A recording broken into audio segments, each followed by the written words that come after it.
Farm house book చేసుకుని friends తో enjoy చేయాలనుకుంటున్నారా? అయితే వెంటనే డోసే యాప్ ని డౌన్లోడ్ చేసుకుని బుక్ చేసుకోండి.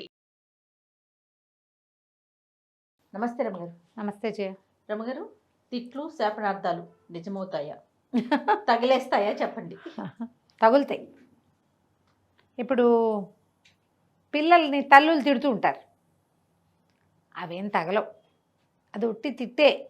ఆ క్షణానికి మనసులో నుంచి రాదు కదా, తల్లుల్లో వచ్చిన ఉద్రేకం వల్ల వస్తాయి అంతే. దానితో ఏం అవ్వదు. కానీ మన పెద్దవాళ్ళు చెప్తారు, పిల్లల్ని తిట్టేటప్పుడు కూడా పెద్దవాళ్ళ తిట్లు దీవెనలు. తిట్టేటప్పుడు కూడా దీవెనే అనుకోవాలి. కానీ సాయంకాలాల వేళ అది దీపాలు పెట్టేటప్పుడు తథాస్తేవతలు తిరుగుతారు, అట్లా తిట్టద్దు పిల్లల్ని అంటారు, కేకలేయాలి. అంతేగా నువ్వు బాగుపడవు అనకూడదు. నువ్వేం బాగుపడతావు అనొచ్చు. ఇలాంటి పనులు చేస్తే నువ్వేం బాగుపడతావురా అనొచ్చు. నువ్వు బాగుపడవు, నువ్వు నాశనం అయిపోతావు అలాంటిది. నీ మొహం మండా, నిమ్మకడుపు కాలా, అలాంటి నీ తలపండు పగలా, అలాంటివి అనకూడదు. కానీ అవన్నీ తిట్లు సహజమైన తిట్లుగా ఉంటాయి కదా. మనం ఎన్ని తిడతాం అందులో. ఒక విడిదుంపదేగా కదా. మా ఆంటీ ఒకటి మొదలారా అంటారు, దీని మొదలారా అంటారు. ఆరటం అంటే పోవటమా అంటే ఏం కాదమ్మా, అది తిట్టు కాదు దీవెనే అంటుంటారు. నిమ్మకడ బంగారం కాను అంటాం, తిడతారు. నువ్వు నాశనం అయిపోతావు. ఇందులో ఇంచి చూడు శాపనార్థాలు.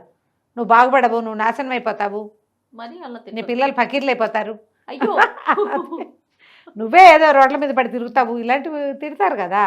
కోపాలు వచ్చినప్పుడు తిడతారు. కడుపు మంటతోటి తిట్టే తిట్లు శాపనార్థాలు నిజం అవ్వచ్చు జయ. ఈ మామూలు కేకలేటాలు, మొగుడు పెళ్ళాలు కొట్టుకునేటప్పుడు ఒకళ్ళొకళ్ళు తిట్టుకోటాల్లో వచ్చే తిట్లు అవి కాదు. ఆక్రోశంతో తిడితే మన వల్ల అవతల వాళ్ళు నష్టపోయి బాధపడి నలిగిపోయి కుంగి కునారిల్లిపోయి అప్పుడు తిడతారు చూడు, అవి నిజమవుతాయి. అన్నీ జరుగుతాయి. జరగకుండా ఎందుకుంటాయమ్మా. ఈ దౌర్భాగ్యపు మన జీవితాల్లో మనం తెలిసి తెలియకుండానే అవతల వాళ్ళ ఇబ్బందులకి కారణమవుతాం.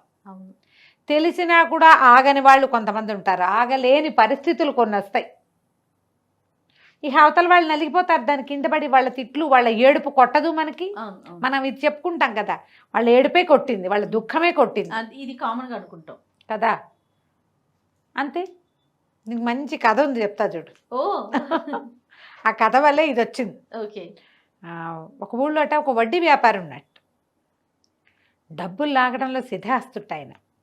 ప్రతి వాళ్ళకి వడ్డీకి డబ్బులు ఇచ్చి వడ్డీని చక్రవడ్డీ చేసి చాలా డబ్బులు, వడ్డీలు ఎంత వడ్డీ కట్టినా సరే ఆగదు, వడ్డీ పడుతూనే ఉంటుంది, అసలు ఎప్పటికీ రాదు తీరదు.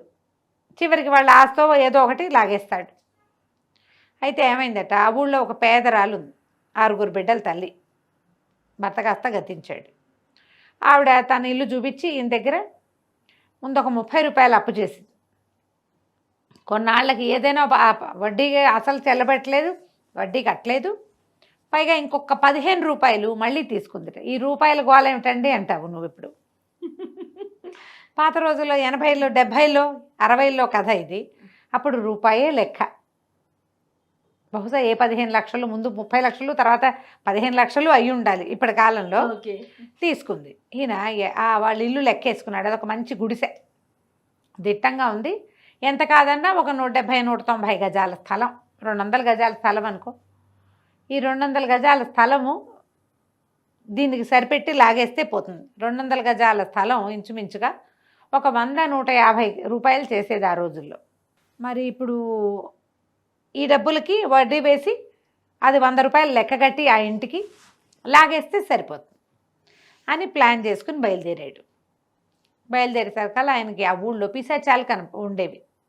చింత చెట్టు మొదట్లో ఒక చింత చెట్టు మీద నుంచి ఒక పిశాచం దిగింది బ్రహ్మాండమైన ఆకారంతో. ఈ దౌర్భాగ్యుడు ఆ పిశాచాలను చూడగలిగే కళ్ళున్నాయి, పిల్లి కళ్ళు వాడికి. అలా అనేవాళ్ళు జయ. పిల్లికలు వాళ్ళకి దెయ్యాలు కనిపిస్తాయా అనేవాళ్ళు. అవునో కాదో. ఇది చూసి అబ్బో మా ఊళ్ళో ఎవరికో మూడిందే అంటే ఈయన అడిగాడు. ఆ పిశాచం అడిగింది, మరి నువ్వెవరి కోసం బయలుదేరావు, నువ్వెవరికి మూడగొట్టడానికి అనేసరికి ఈయన చెప్పాడు, ఆ పాత రోజుల్లో 30 రూపాయలు అప్పించాను ముసలమ్మకి, మరి మళ్ళీ 15 రూపాయలు తీసుకుంది, అంటే 45 రూపాయలు ఓ 150 చేసే ఇల్లు ఒకటి ఉంది, 100కి సరిపెట్టి అది లాగేద్దానికి వెళ్తున్నాను అని వివరం అంతా చెప్పాడు తన వ్యాపార రహస్యం. పిశాచం అంది, మమ్మల్ని అందరూ ఆడిపోసుకుంటారు కానీ మీ మనుషుల్లో మమ్మల్ని మేము ఎంచిన వాళ్ళు ఉన్నారు, నువ్వు మామూలు వాడివే, 45 రూపాయలకి 150 రూపాయలు ఇల్లు సరిపెడదామని చూస్తున్నావే, మీరే గొప్ప గ్రేట్ మాకంటేను, మాకు మీ అంత జాత కాదు అన్నది పిశాచం. ఇద్దరు కలిసి నడవడం మొదలుపెట్టారు. నడవటం మొదలు పెడితే ఒక ఇంట్లో అరుగు మీద ఒక పిల్లాడు కాళ్ళు ఆడిస్తూ కూర్చున్నాడు. వాళ్ళ అమ్మేమో వాడిని తిట్టింది, ఓరి నిన్ను పిశాచం మింగా చచ్చినవాడా, వాకిలి తలుపు దొడ్డి తలుపు వేసిరారా అంటే పెరటి తలుపు తీసొచ్చో పిల్లమండి వచ్చి పాలన్నీ తాగిపోయింది, నేను పిశాచం ఎత్తుకుపోను అని ఇలా అనేసరికల్ సావుకారు అన్నాడు, ఈ వడ్డీ వ్యాపారి, అదిగో అదిగో ఎవరో నిన్ను పిలుస్తున్నారు, నీకు మంచి బిగిరాకి వచ్చి పడింది, పిల్లాడు నవనవలాడుతున్నాడు, పోయి తెచ్చుకోపో అన్నాడు. అనేసరికల్లా ఈ పిశాచం అంది నవ్వుతూ, అది నాకు ఇవ్వడానికి పిల్లవలా, పిల్లాడిని ఊరికే తిడుతోంది, తిట్లు అవి, వాటికేమవుతుందో టొట్టి మాట, పిశాచానికి ఇస్తానని పిలవటల్లా వాడు తలుపేయలేదని తిట్టడానికి ఆ వాక్యం వాడుతోంది తల్లి. ఎవరైనా రెడీగా ఇచ్చేసే పరిస్థితి వస్తే అది వేరే కదా, ఇవేం మనకు పాఠం, ఈ ఆహ్వానం నాకు సరిపోదు అని పిశాచం నడవటం మొదలెట్టింది. ఆ వాకిట్లో కూర్చున్న 10 ఏళ్ల పిల్లాడు లేచి లోపలికి వెళ్ళాడు, వాళ్ళ అమ్మ ముటికాయ ముట్టి వాకిలి తలిపేసి వాడిని లోపల తీసుకుపోయింది. ఈ వ్యాపారి ఈయన ఇద్దరు నడుస్తుంటే ఒక వాకిట్లో భార్య భర్త జుట్టు పట్టుకోవట్లేదు, అంతే చాడా మాడా పోటాడేసుకుంటూ ఆయన అన్నాడు, ఓసి నేను మొహం మండా, నేను పిశాచం మింగేయ్యా, నా రూపాయలన్నీ తీసుకెళ్ళి మీ పుట్టింటే దాన్ని పెడుతున్నావు కదే అంటే, మా నాన్న ఇచ్చేస్తాడని చెప్పాను కాదు అని ఆవిడ అంటోంది. అనేసరికి వడ్డీ వ్యాపారం అన్నాడు మళ్ళీ పిశాచంతో, అదిగో పిశాచాన్ని నిన్ను మింగబెట్టడానికి పెళ్ళాన్ని సిద్ధంగా ఉంచాడు ఆయన, పోయి ఆవిడని మింగేసే, ఈ పూటకి నీకు ఆహారం సరిపోతుంది అన్నాడు.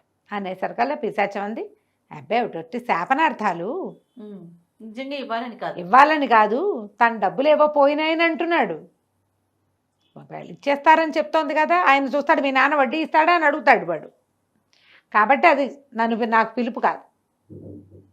నడిచారు. ఆ ముసలి ఆవిడ ఇల్లు వచ్చింది.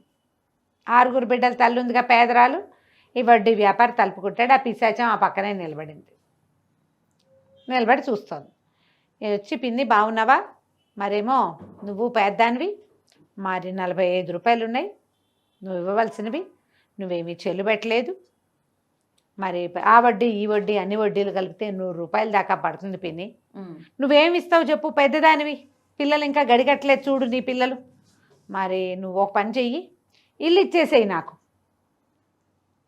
ఇల్లు నా చేతిలో పెట్టు, నీ వడ్డీ కాగితం తెచ్చా, దీన్నేమి చింపేస్తా, ఇక నువ్వు నాకు బాకీ లేవు ఏం లేవు అనగానే ఈ ముసలావిడంది, ఊరిని మొహం మండా, నేను పిశాచం మింగా చచ్చినవాడా, 45 రూపాయలకి 150 రూపాయలు ఇల్లు కాజేద్దామని చూస్తున్నావా, ఉండు నీ సంగతి చెప్తా అని ఈవిడేం చేసింది, లోపలికి వెళ్ళి చీపురు తెచ్చి దేశశుద్ధి చేద్దాం ఆవిడ ఉద్దేశం అది. ఈ వాకిట్లో నుంచున్న పిశాచం చటుక్కుని వెళ్ళి ఆ వడ్డీ వ్యాపారి అయితే నోట వేసుకుని వెళ్ళిపోయి, ఇప్పుడు ఇది తిట్టు, ఇలాంటివి నిజమవుతాయి. ఇప్పుడు లేకపోతే వాడు అంటే వాడు మొత్తం ఇల్లు హడపాయించేస్తాడా, అంతేగా. ఈ మామూలు తిట్లు సందర్భానుసారం తిట్టే తిట్లు కాదు, ఆక్రోశంతో తిట్టేదే నిజమవుతుంది. అవతల వాళ్ళు ఆక్రోశంతో ఉన్నప్పుడు వాళ్ళ తిట్లకి దొరక్కండి. నువ్వు పైకి రావు, నువ్వు నాశనం అయిపోతావు, మట్టి కట్టుకుపోతావు, అలాంటివి వాళ్ళు ఏమైనా తిట్టారంటే ఇవాళ కాకపోతే రేపొద్దున మీ నెత్తి మీదకి వచ్చి తీరుతుంది. తిట్లకి దొరకకూడదు అంటే ఏం చేయాలమ్మా, జాగ్రత్తగా ఉండాలి. తిట్లు అవతల వాళ్ళు తిట్టే లెవెల్కి మనం వెళ్ళకూడదు. పిల్లల్ని ఊరికే తిడుతూ ఉంటాం మనం, ఇలాంటి పిచ్చి తిట్లు తిట్టకండి. సాయంకాలాలు తిడదాం, వాళ్ళు మండిపోతుంది, అన్ని పాడు చేసేస్తున్నారు, నాశనం చేస్తున్నారు, ఇల్లు శుభ్రంగా ఉంచట్లేదు, బాగా చదవట్లేదు, ఏదో ఈ పిల్లల్ని ఏమంటారంటే జనరల్గా అనే మాట చేయ, వాడికి మార్కులు వచ్చినాయి, వాడు కలెక్టర్ అవుతాడు రేపొద్దున, నువ్వు అడుక్కు తింటావు, పందులు కాసుకోవాలి నువ్వు అంటారు కదా, అడుక్కు తింటావని, పందులు కాసుకుంటావని, పనికి మాలిన వాడవని, ఇలా పిచ్చి తిట్లు తిట్టకండి. ఏమవ్వాలనుకుంటున్నావు నువ్వు ఈ కాస్త చదువుతోటి అని కనుక్కోండి, వాడే చెప్తాడు. నేను పెద్దయ్యాక ఐఏఎస్ అయిపోతా అంటాడు, తథాస్తు దేవతలు అప్పుడు దీవిస్తారు. నువ్వు అడుక్కు తింటావని నువ్వు అన్నప్పుడే తథాస్తు దేవతలు దీవిచ్చారనుకో, అప్పుడేం చేస్తాము, అదే కదా. అందుకని అలా కాకుండా పాజిటివ్గా తిట్టండి. తిట్లో కూడా పాజిటివిటీ, వాడితోటి సమాధానం చెప్పించండి, ఏమవుతాడు స్కూల్కి వెళ్ళిన ఒక అడ్వర్టైజ్మెంట్ ఒకటి చూస్తుండేదాన్ని నేను. ఈ మధ్య చాలా రోజులైంది మర్చిపోయాను. ఒక పిల్లాడిని వాళ్ళ అమ్మ నేను స్కూల్కి వెళ్ళిన అంటాడు. ఏం చేసుకుంటా గేదెలు కాసుకుంటా అంటాడు పిల్లాడు. గేదెలు కాసుకుంటా, గేదెలు ఎక్కడ ఏంటి కొనమని నాన్నని, నేను గేదెలే కాసుకుంటాను నేను స్కూల్కి వెళ్ళి.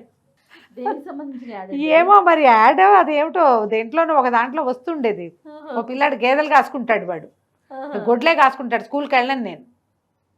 వాడికి ఆ ఐడియా ఎవరిచ్చి ఉంటారు? పెద్ద అయ్యాక చదువుకోకపోతే గేదెలు కాసుకోవాల్సి వస్తుందని చెప్పారు. చెప్పుంటారు. ఏం లేదమ్మా, ఇప్పుడు అట్లా లేదు. గేదెలు ఆవులు కాసుకునే వాళ్ళు కోటీశ్వర్లు అవుతున్న దాఖలాలు ఉన్నాయి ఇప్పుడు. మరి బాగా చెప్పారు.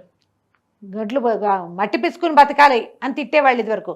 మట్టి పిసుకుని బతికే వాళ్ళకే బంగారం కనపడుతోంది. అవును. ఏది తక్కువ కాదు. దయచేసి అలాంటి తిట్లు తిట్టకండి, ఎందుకంటే అవన్నీ కూడా మంచివే. తిట్లుగా భావించకండి వాటిని. పిల్లలు ఏం చేయదలుచుకున్నారో అలా కనుక్కోండి అంతే. అనవసరమైన తిట్లు శాపనార్థాలు చేయబోకండి. ఈ కథ పిల్లలు చెప్పండి, సరదాగా బాగుంటుంది. కథ కంచికి మనం ఇంటికి. రైట్. నమస్తే రమ్య గారు. నమస్తే.